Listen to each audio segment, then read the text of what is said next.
Hi, this is Subarctic Beekeeper, March 23rd. In the direct sun, it is 71 degrees Fahrenheit. However, the outside ambient temperature is in the 30s. Quite a difference.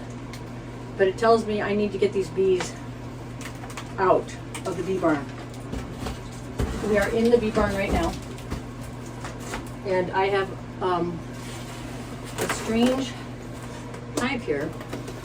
It's a mini, medium-sized box.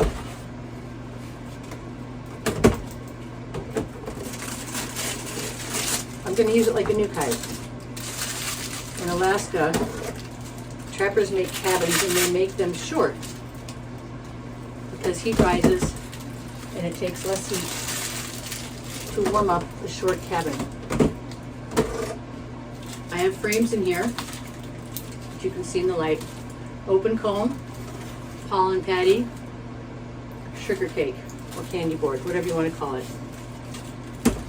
My bees are hungry. They've been hived up for a long time. I'm pulling off the wax paper that I put on the pollen patty to keep it from drying out. I want to have that right in the center of the hive. And I've got extra frames with sugar cake, no pollen. I want to have those in the center of the frame because that is going to be the brood nest. That's where the queen is going to be laying her eggs, if she's laying.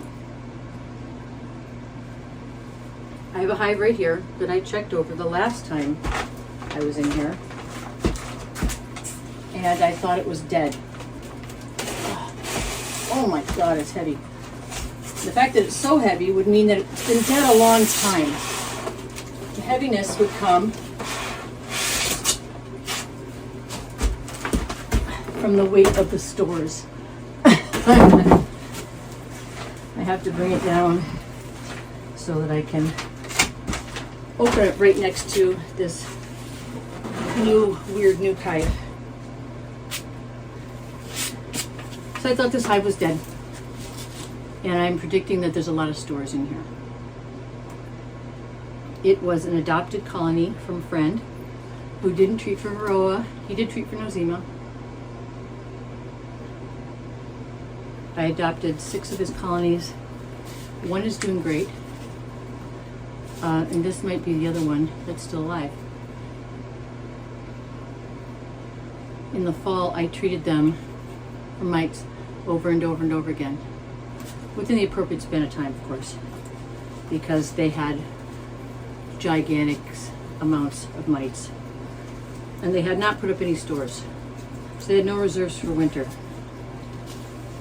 He was gracious enough to give me his colonies, and I'm not gonna, well, maybe I will sometimes say no to some bees. So I fed them a lot, but we had an extended season last year. Instead of our 3.5 months, we had 5, and the bees were flying and unable to find any nectar or pollen. So they were flying out, wasting all that energy, coming back with nothing to refuel themselves with. No pollen, no nectar. And so I did a lot of supplemental feeding. And you can't keep a bee from looking for what it needs. So this nuc hive, it's a tall nuc, 10-inch frames, 7 frames total. Still has a feeder on it. I was desperate, trying to get them to take up any food they could. So thinking that this hive was dead, I haven't done anything with it. And then I was reviewing my photos and came across a floor photo I took of this colony, and it showed light, which means energy, which means there's something in here alive. I just tested it again. We're gonna look. Syrup, untouched. No bees in the feeder. It's 40 degrees Fahrenheit in this hive. And this is actually like a hive in the bee barn to keep the bees' metabolism low. And I already opened this and didn't bother taping it up or anything because I thought they were dead, right? I'm going to look carefully. So I broke a couple of my rules. Never leave a pollen petty on in the winter, because it causes the bees to have to defecate. We don't want that because our bees are hived up for so long. I am going to closely examine what we got going here on each frame, because if these frames are still good, I'll use them for spring feed. What I see is some mold right here. I want to get that off. Yes, the bees will clean it up, but you know, so will we, right? When we get a moldy piece of bread, we'll clean that mold off and eat it. But that doesn't mean we want to. And so I'm going to just shave this off with my hive tool here. Shave the comb down. And since it's pretty chilly in here, this is interesting. So I'm in some red light here. It is fuzzy. That tells me it's mold. But the light is dark enough that, and it looks like mold, it's scraping like mold. But I think it is mold on pollen, because when I dig down, I come up with some stuff.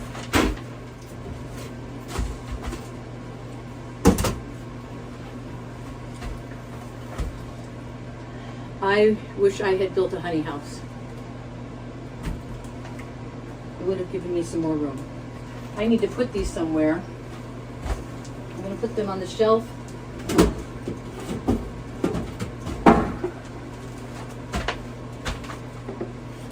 And I'm very curious to find out if anybody's still alive in here.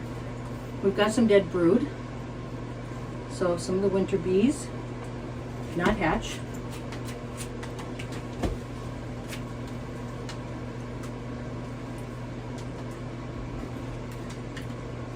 I do have a queen cell here, a supersedure cell that did hatch.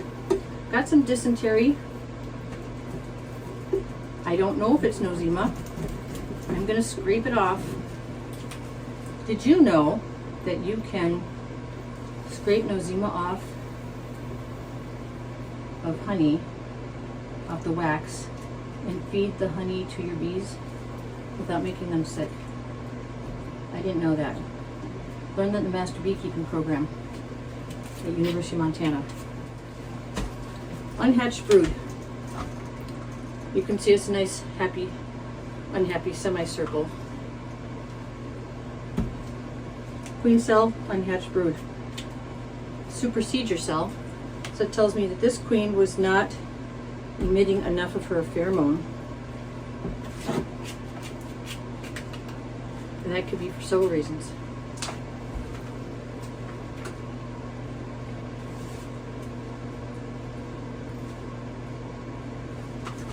Put this aside because this will be some spring feed. My goal is to get the bees out of this barn either today or tomorrow. Sometimes you'll see me looking around. It's because I put my tools down and I don't always put them in the same place. And I know that I need to. Otherwise, I lose them. There's quite a bit of moisture in this hive. That is from me leaving the feeder on it. So would I have done differently? No. Because this hive was desperate. It was a Hail Mary colony. I needed them to eat whatever they would and could. More unhatched brood. I see no movement. But I've got some stores here, which is exciting a little bit, because this means that these bees that had not put up any stores were trying to, with what I was feeding them. I don't want nosema anymore for the rest of my beekeeping life. No more. That's not going to do it. I'll have to put this frame aside. Nosema is the devil. And I might be seeing this wrong because of the red light. Bees don't see red, so for them it's still dark. So I see some mold slash stringy webbing stuff that looks like wax moths. We don't want that. I had wax moths for the first time last year. These gals were trying to hatch out, but they didn't. I'm gonna put this one over here. I didn't inspect it more. I don't see any signs of life in here. I am not sure why my infrared camera was showing signs of life. I've got an unhatched queen cell. I don't know if you can see it in this red light. Unhatched, hatched. So this hive was really trying at the end of the season. I do not want wax moths. Our temperatures at night are still freezing. And what I can do is stick anything that has any evidence of wax moths outside and let it freeze, and that'll kill them.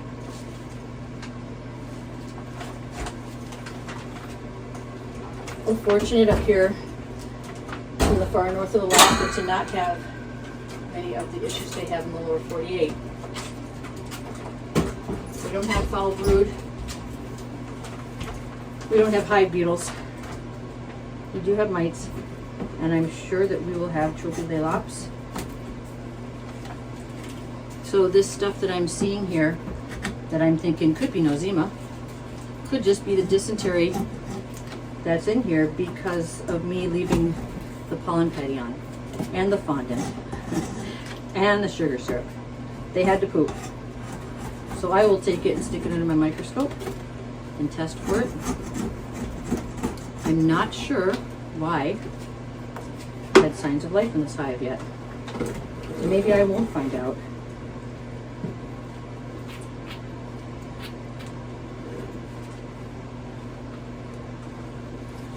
I've got some honey on the sides, the honey arc. These will put honey around the sides, and then typically pollen, and then the brood nest in the center. So that way when the baby bees are born, they have immediate access to the food they need for proper development. Good one. So you're watching a hive inspection in a red light during the winter. This is one of the benefits of wintering your colonies indoors, as I can do this. You know, if they were alive, they'd be dead because of the cold temperatures outside, not in the direct sun. Too cold for them. Here's another good one. This pleases me because these bees are gonna need some frames, because when I get them outside, they'll be flying around over the snow. It's too cold. We don't have any pollen or nectar in the environment, and we won't for several weeks. Most inside bee people, inside overwintering people, are going to keep their bees indoors for a little while longer. This is one of the most vulnerable times for bees. The colony is smaller. It's not generating as much heat. They've got less stores. So any heat that is being produced is not being absorbed by the honey. Honey is really good for holding on to heat. So we've got a bunch of empty frames in the hives and less of a colony size to keep that queen warm. All right, that's all those frames. What I have in here, if you can see it, is dead moldy bees. Typically, I don't have dead moldy bees because there's very, very little moisture in here. Humidity is very, very low. As far as the dysentery,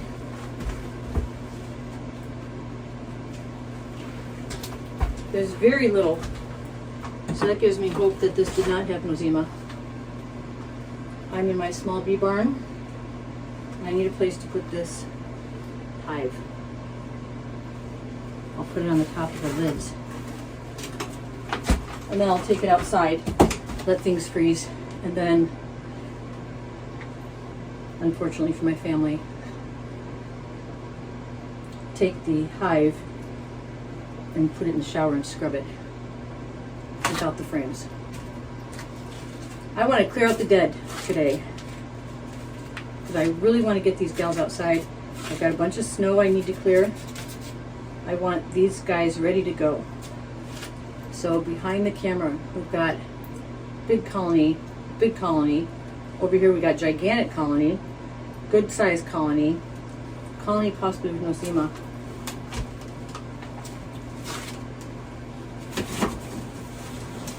So I just want to verify that the dead are dead before taking these outside, because I don't want the surprise of opening up the hive and bamboozling myself. It's another colony I adopted. Feeder's still on. Rule breaking.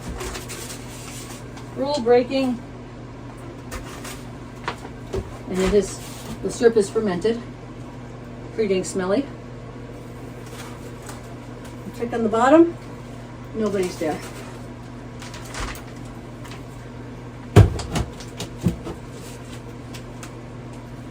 I'm going to check these frames. Got my garbage can and my garbage bag. I'm going to clean out as much as I can in here. What's in the bag? I have 2 brushes. I have 2 of just about everything. I'm going to brush dead bees into the garbage can. I don't want to use that same brush to brush live bees into a new hive. There could be gunk on it. There could be disease, whatever. I'll have to switch out the brushes. So I always have at least 2 of all my equipment that I need. Gotta think of an invention for a hive reducer that is soft and moldable, and the bees won't chew, because it works better than anything I've found or can figure out. I bet you're not watching any other videos that show what kinds of mess this can be. Or maybe you are. I know people clean up their videos. I didn't realize that until I started making them. And I want people to see the ook. There's a lot of ook. Alright, brush up here, brush down here. I'm using my old one, clean up the gunk, so that it's easier for me to remember that that's the one I used. Because the old one has got a steam handle, so I can kind of remember that.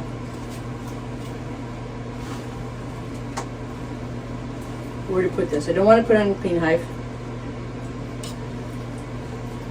Put it on top of this hive. So, what do I see? Looking at me. They made some bird comb. Right up here on top. I see some dysentery, but not a lot. I'm going to scrape off the tops.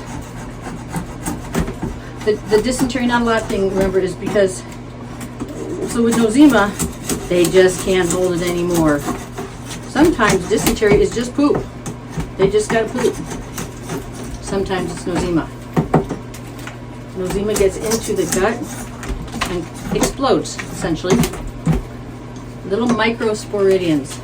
If you know anything about spores, those suckers will live forever. We probably got some left over from dinosaur days. The only way to kill nosema spores, from what I have always learned, is fire, acid, and that's it. And so traditionally, what I have learned, and many people learn something different, is if you want to get rid of nosema, oh, I'm wondering why this one's so hard to scrape. It's because it's a plastic frame. And so this one's a plastic frame too, which are new to me. So this is another adopted hive. So Master Beekeeper Program, University of Montana, that I am in and love. Dr. Scott Debnam. one of my instructors, mentioned on the side, just an offhand comment, that nosema can be killed by alcohol. And so they're in Montana. And they've got some climate stuff, not like we do, but you know, it's no beach. With them, legend has it, or what I've been taught, is that it's okay if a hive has a little nosema, because typically, when a bee wants to die, they fly out of the hive. You don't have to worry about too much. For us, it's not bueno, no bueno. We don't want any nosema. We don't want any nosema. We don't want any mites. We don't want any mold. We don't want any of it because our colonies are just hived up way too long. They have, that it just decimates them, you know, because the bees are close together. And everything spreads like wildflower. Not wildflowers, wildfire. I'm scraping this frame down. It's got some nectar on it that I want to save as best possible. It does have, I swear to God, it's got to be mold. Yep, this one has mold. And the nectar is wet. That's what happens when the humidity is too high. But it's a good frame, so I might be able to use it. This hive is obviously dead. I am switching to plastic frames this year. I'm tired of the wooden frames. I'm tired of the breaking. I'm tired of the porousness of them. The nosema, everything else can sink right into the wood. I'm going plastic this year. So this plastic frame here belongs to a friend of mine. I'm put down here. He wants me to leave it as is. I'm not gonna leave my dead bees on it, or his ex-dead bees. But he said he'll clean them off. But at least with a plastic frame, you can use a power washer. I bet you my friend can save this comb. We like to save our comb up here. It takes far too long for bees to make it, and a lot of energy. They only do it at a certain age, and it's at the beginning of our season. But our season is only three and a half months long. And so giving your wax away is a poor move. Because then in the spring, instead of having frames full of wax, you've got empty frames and your bees have got to catch up. It's hard to buy comb honey up here. This frame has some pollen in it that'll help his bees out this spring. Last one's a wooden one. It's mine. So I am going to test this for nosema. I hope it's not. I did have a couple of other colonies that do have nosema and a couple that don't.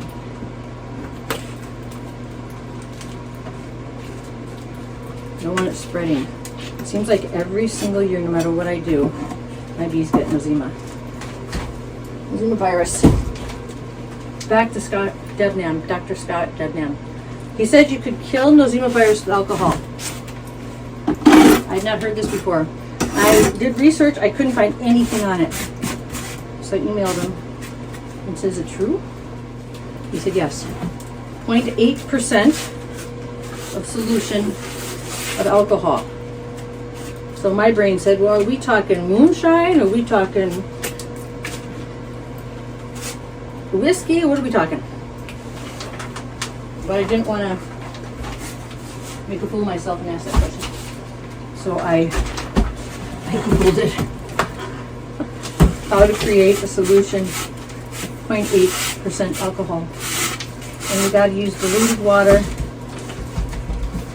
Not diluted, distilled water. Mix it together, etc. Doesn't say anything about killing nosema. But Dr. Debnam is very smart and has a ton of experience, way more than I have, along with scrubbing I'm bleaching on ultraviolet light on my coarse polystyrene hives. I will also use alcohol. I forgot to say vinegar. I use a high acid vinegar, the highest acid I can get. And I can't tell you the percentage, but I do have to request it special from the store. It's that acid that would do the trick, but I want it all scrubbed out. So I scrub the crap out of it. Antibacterial soap. Bleach it, soak it in bleach.